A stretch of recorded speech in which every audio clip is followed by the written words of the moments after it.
First of all, I want to talk about SaaS misconceptions. This is myths that are going around about SaaS.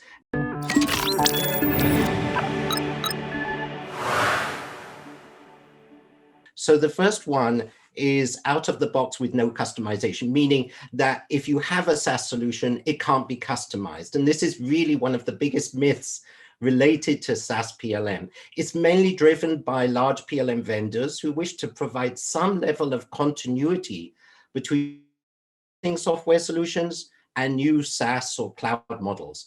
By cutting customization their existing systems and mass hosting them for their customers, PLM vendors can claim to have a cloud solution. However, when you're developing a SaaS platform from scratch, such as the possibility to create unlimited customization capabilities becomes a reality.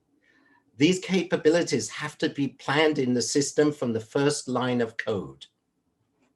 The second myth I want to address is that if you put existing servers in the cloud, you have a cloud solution.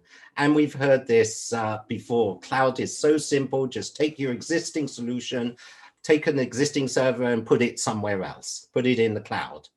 This is definitely the wrong approach, since existing PLM and CAD applications, for that matter, they're designed for local networks and most probably not optimized for the cloud infrastructure. So like in the story of the customization, if the application is designed for SaaS, it will be tuned to work in low latency conditions. It will be designed and configured for spikes using horizontal scaling and automatic mechanisms to increase the number of servers to sustain the load.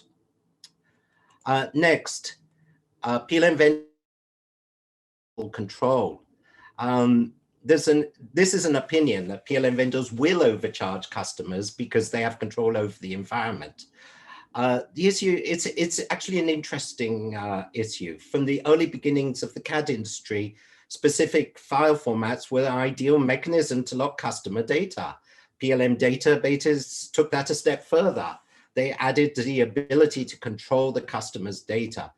While SaaS provides additional control to a PLM vendor, the SaaS business model actually creates a foundation for a services agreement.